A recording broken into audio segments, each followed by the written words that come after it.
Dear students, welcome to another lecture on History of India circa 1206 to 1550. Today, we shall be discussing about the Kakatiyas of Warangal. Between the 12th and the 14th century, significant portion of the eastern Deccan was politically unified by an indigenous dynasty, the Kakatiyas. This dynasty, which would go on to become a major imperial regional power with a long-standing legacy, started off as a small sub-polity under the dominion of the Chalukyas of Kalyani. The Kakatiyas had their base in the dry upland areas of the Telangana plateau.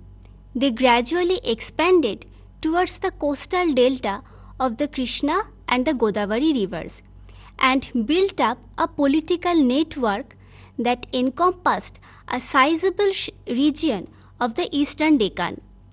What is significant about this kingdom is that it continued to act as a charter of legitimacy. Now, this term, charter of legitimacy, was coined by historian Cynthia Talbot. So, this Kakatiya kingdom acted as a charter of legitimacy for the Telugu-speaking ruling elites in the post-Kakatiyan Deccan. Now we shall be trying to situate the Kakatiya kingdom within the larger political scenario of the southern peninsula. Based on inscriptional evidences, historian Cynthia Talbot had charted out the Kakatiya sphere of influence in the districts of Warangal, Medak, Karimnagar, Nalgonda, Khammam, Kurnool, Mehbubnagar, Prakasam, Guntur, Kudappa, Krishna, Eastern Godavari, Nellore and Western Godavari. Now these districts has been arranged in numerical order. That is, the first district that I mentioned, Warangal, furnishes us with maximum number of inscriptional evidences, and the district that I mentioned the last, that is the Western Godavari, this district furnishes with the lowest number of inscriptional evidences. So we can see that inscriptional evidences varied from district to districts, and it is in view of this distribution of inscriptions and constant fluctuation in their size and intensity that Cynthia Talbot has remarked that it is very difficult to delineate a political boundaries for any of the medieval South Indian state. Instead, she suggests that the language and the distribution of these inscriptions demonstrate that the Telugu linguistic network was a constitutive element in the formation of the regional imperial kingdom of the Kakatiyas. The political history of the Deccan and South India during this period is marked by the presence of formidable regional powers such as the Jadavas or the Seunas of southern Maharashtra and northern Karnataka, Hoysalas of Mysore and Pandyas of the Tamil country. The Kakatiyas were constantly fighting with these regional polities, but they were never subjugated by any of these powers. According to Talbot, these regional polities emerged not out of political disintegration of former empires, but out of extension of agrarian settlement and resulting growth in the population and emergence of new political elites among the evolving societies along the agrarian frontier. According to historian Ranobir Chakraborty, the rise and the geographic expansion of the Kakatiya polity demonstrates an interesting pattern common to many of the inland polities of the southern peninsula that emerged between the period 7th and 14th century CE. Cynthia Talbot has made a somewhat similar observation. She argues that unlike the paramount power in the eastern Deccan of the previous millennia, which had always been based in the coastal deltas formed by the river Krishna and Godavari, the Kakatiyas had their base in the inland and they gradually expanded towards the coast. She also observed that it was from the time of Rudradeva that attempts to extend control over the fertile coastal territories were exerted in order to augment resource base. The Kakatiya influence was quite strong in the coastal districts of Guntur and Prakasam. And this is evident from the Kakatiya ruler Ganapati Deva's pillar inscription in Motupalli, dated 1245. This inscription was issued as a charter of security to voyaging merchants from maritime Southeast Asia. Ganapati Deva laid down fixed rates of tolls on commodities handled at this port. He also claimed to have put an end to piracy or the practices of looting a ship. These measures proved to be effective, and in the late 13th century, a Venetian traveller, Marco Polo, praised Motupalli for its far-flung commerce.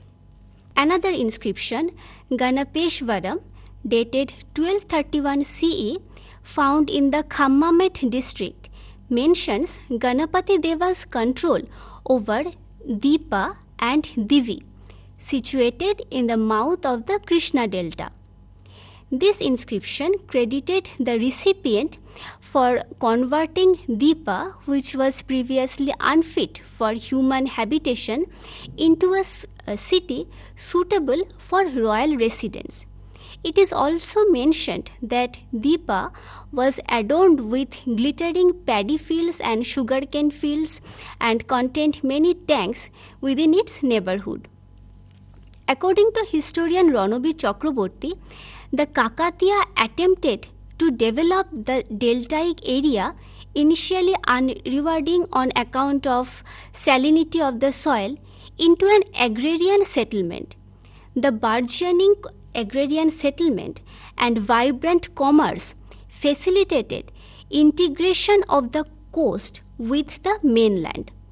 Chakraborty, in his analysis of this political quote, pull towards the coast, unquote, has demonstrated the importance of the coastal area in sustaining the political economy of the Kakatiya realm. Cynthia Talbot, on the other hand, has shown that these agrarian frontier societies were less affected by the Brahmanical ethos of caste and hierarchy, which is evident from the political prominence of officers of humble social origin.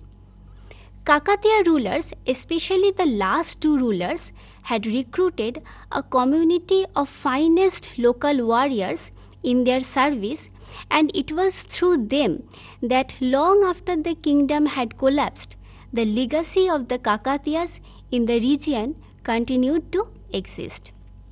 Now we shall be looking at the rise and the political process of the rise and the growth of the Kakatiya kingdom.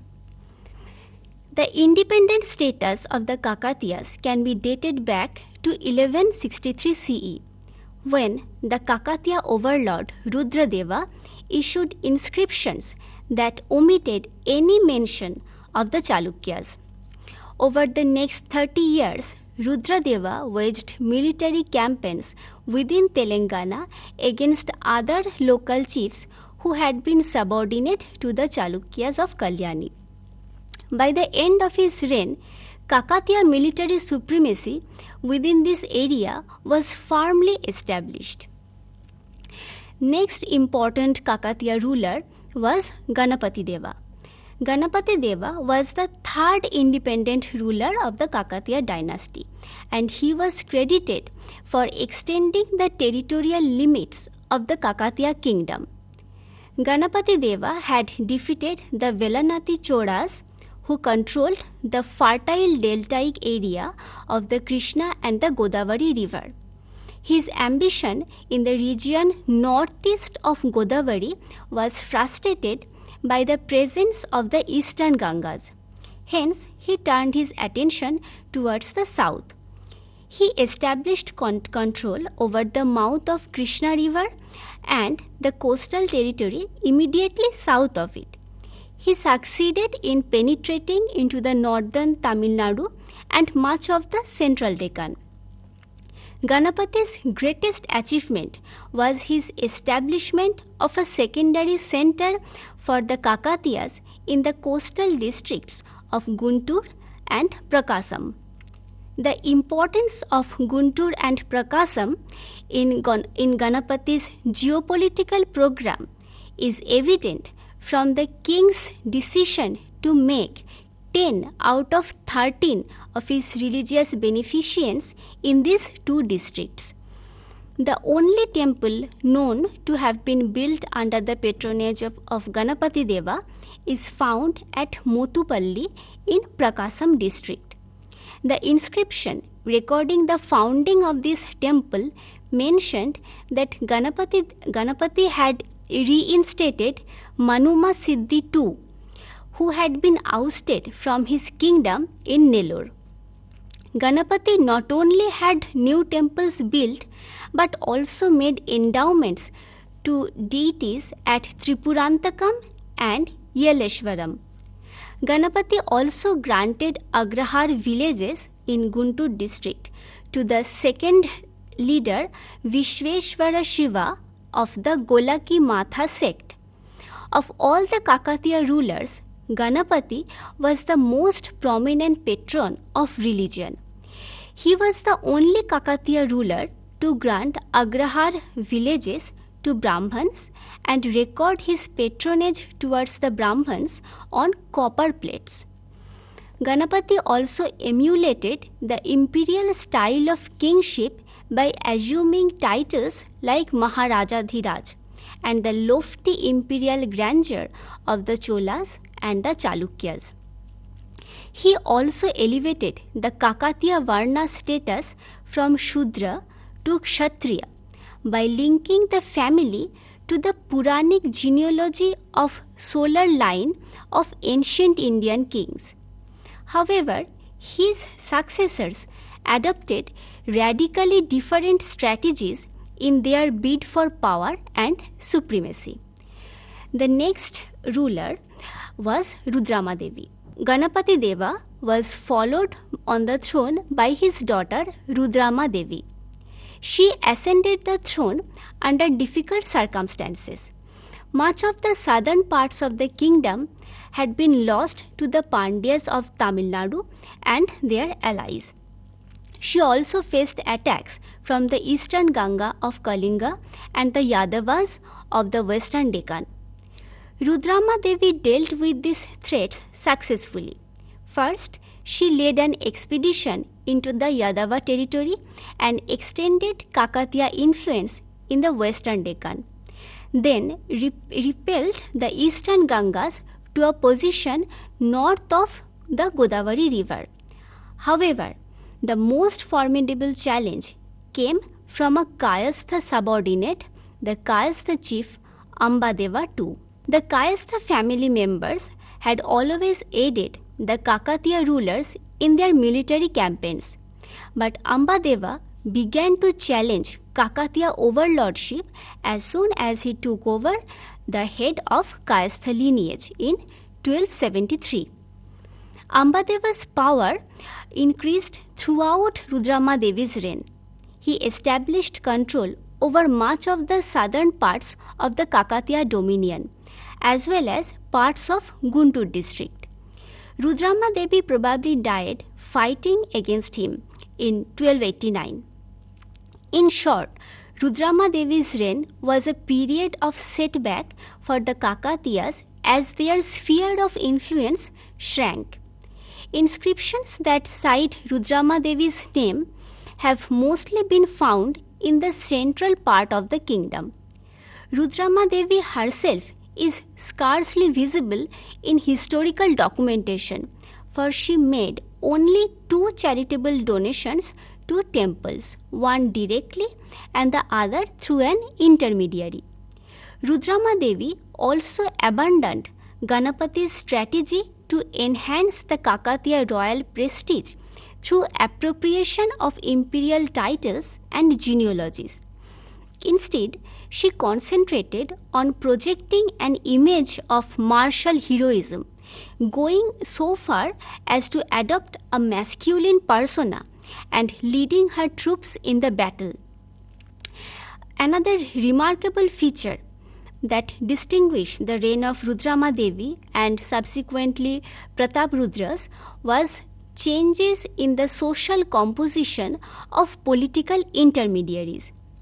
Cynthia Talbot observed that when Ganapati Deva had been extending Kakatiya's sphere of influence, he was aided by several princely families of coastal Andhra, such as the Kotas of Guntur district and Chalukyas of Vengi. He was also aided by the members of chiefly lineage such as Recharla Reddys and Cheraku chiefs of Mehbubnagar and so on, inhabiting mainly in Telangana. Marital relations were established with these princely or chiefly families. Marriage ties strengthened the relationship between the two. The king received military assistance from his subsidiary nobles as well as acknowledgement of allegiance through epigraphic recognition of Kakatiya overlordship. In the earlier period, Kakatiya influence was exercised indirectly and can be described as a kind of formal hegemony. The early Kakatiya state should be envisioned as a loose federation with the Kakatiya ruler at the central nexus of a horizontal network of subordinate substates. Now, unlike her father, Rudrama Devi relied more on the officer class. Cynthia Talbot had remarked that Rudrama Devi faced challenges from former allies. Hence, she started to rely more on the officer class. Men with military background and of humble social origin were recruited in this officer class. Their predominance helped Rudrama Devi to break the power of the entrenched princely and chiefly lineage. Talbot further argues that the presence of the officers did not imply that there existed a coherent administrative structures. Administrative titles often overlapped. For example, there is evidence of officers possessing titles like Mahapradhani, that is Chief Minister, Sakala Senapati, that is Commander-in-Chief, and Gaja Sahini, that is Commander of the Elephant Corps at the same time. The steady growth in the importance of subordinate officers was matched by a corresponding diminution of the role of allied chiefs and princes. The trend continued under the rule of Prataprudra, when the officer class reached its zenith and maximum size and comprised 45% of all of total subordinates. Not only recruitment of men of non-noble lineage increased, but also their rank in the political hierarchy improved. This is evident from the nature of titles and epithets possessed by many of these officers. For example, epithets like Angarakshas began to appear from the time of Rudrama Devi. Their appearance corresponded with the unrest which Rudrama Devi had been facing. This suggests that such epithets intended to honor those warriors who remained loyal to their lord during the time of turmoil and rebellion. These were the military personnel who fought alongside the lord and received honorary titles like Rajya Sthapanacharya, that is, a pillar of support for the kingdom. During the time of Prataprudra, the Angarakshas came to be known as Lenkas. This new officer class of subordinates had been easier to control due to their lowly social origin and humble resources. These officers were granted revenue assignments as a reward for personal service to the ruler. These revenue assignments were called Nayankara. The practice of the Nayankara system started under Rudrama Devi and was continued by her successor Prataprudra. The substitution of the chiefs and princes for officers facilitated the Kakatiya rulers with greater penetration into the locality. Unlike the former ruling elites who had long-standing claims to lordly status in their territories, these newly recruited officers derived their power and legitimacy to run the administration from the Kakatiya rulers. In the locality, they represented the Kakatiya rulers. Formerly, it was the hereditary nobles who were regarded as the paramount lord of their localities by the people. For example, the Kota family, who controlled much of the Guntur district from the period between 1211 to 1269. They only occasionally recognized Kakatiya overlordship in their own inscription. Even though the Kotas had been subjugated by the Kakatiyas, the people in their territory clearly continued to view the Kotas as their traditional lords of the territory. Once the Kotas vanished from the site after 1269, the frequency of inscriptional acknowledgement of the Kakatiyas increased. This is why Talbot argues that despite the expansive territorial breadth of the Kakatiya kingdom under Ganapati Deva, there are very few inscriptions which mention allegiance to the Kakatiyas. In contrast, almost half of all inscriptions in Telugu and or in Sanskrit issued during Prataparudra's reign refer to him. The Kakatiya network had become more extensive and Kakatiya political authority was now more widely recognized in the multitude of local power centers. Moving on to the next ruler of the Kakatiya dynasty, Prataparudra. It has already been mentioned that during the reign of Rudrama Devi, the territorial breadth of the Kakatiya kingdom had shrunk. Her grandson Prataparudra was able to regain much of the lost territories. By 1315, the Kakatiyas were strong enough to defeat a Pandya army near the town of Kanchipuram in Tamil Nadu. Prataparudra diverged from Ganapati Deva's strategy to enhance the prestige and the legitimacy of their dynasty. He never made a claim to Kshatriya origin, nor patronized Brahmins, nor had any royal temples built. On the contrary, he assumed humble titles like Mahamandaleshwara, which was used also by many of his professed subordinates. However, Prataparudra also faced a new military threat from northern India. In 1309, Delhi Sultan Ala al-Din Khilji sent his slave general Malik Kafur into the Deccan to invade the Kakatiya state. In 1310, after a successful siege of the Warangal fort, Prataparudra was forced to pay tribute to Ala al-Din Khilji, followed by a ritual submission to his new overlord by accepting a robe of honor from the Sultan and bowing in the direction of Delhi. Prataparudra eventually stopped remitting tribute to Delhi regularly. This is why in 1318 again Khalji army was sent against Warangal and Prataparudra once again yielded and agreed to pay tribute and ritually acknowledged his subordination. Warangal was finally seized in 1323 by Ulugh Khan, the future Muhammad bin Tughlaq.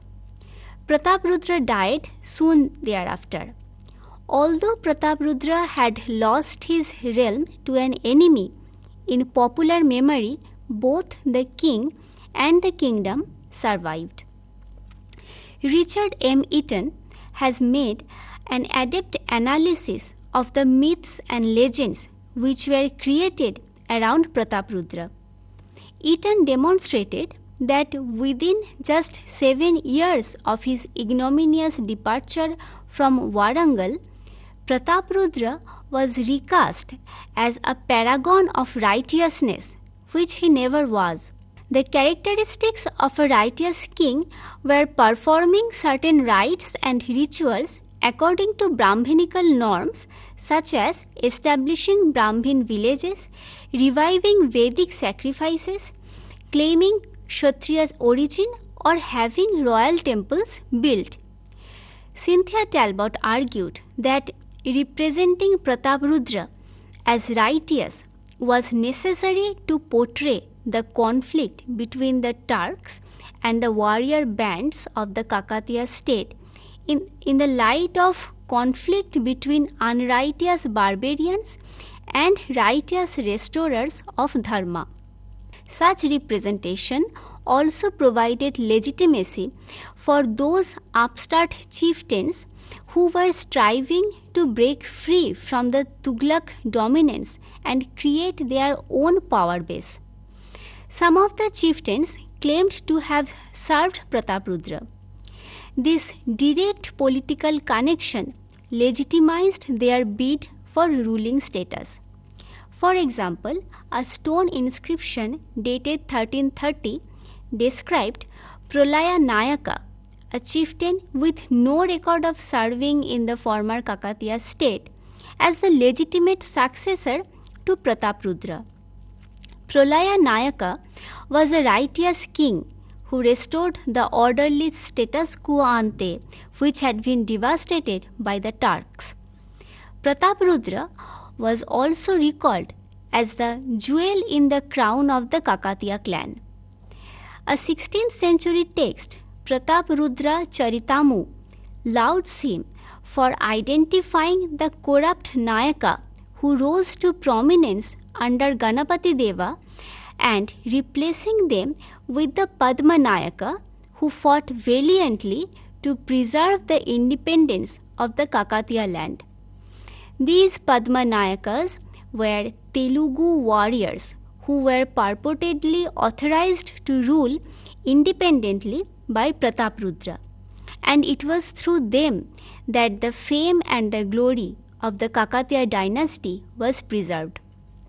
These warriors became dominant in Vijayanagar Empire by the 16th century, but they continued to draw their legitimacy from the Kakatiya state. A remarkable change in the representation of Prataprudra came by the second quarter of the 15th century, when both Kakatiya overlord and the Tughlaq Sultan were placed on an equal footing as mighty lords. Prataprudra Charitamu narrated the Tughlaq Sultan as reincarnation of Lord Vishnu and Prataprudra as reincarnation of Lord Shiva. According to Cynthia Talbot, such representation was possible because by the 15th century, Muslim rulers had become thoroughly accommodated to Deccani society and culture and could hardly be seen as demonic barbarians. With this, we come to the conclusion of our discussion. The regional imperial kingdom of the Kakatiyas flourished between 1175 to 1323 in the eastern Deccan. While rulers like Rudradeva and Ganapati Deva can be credited for making a sub-regional polity into a regional imperial polity, the last two rulers can be credited for entrenching the Kakatiya rule into the locality. Their efforts made it possible for their legacy to persist in the memory and be preserved long after the Kakatiya kingdom had collapsed. Thank you.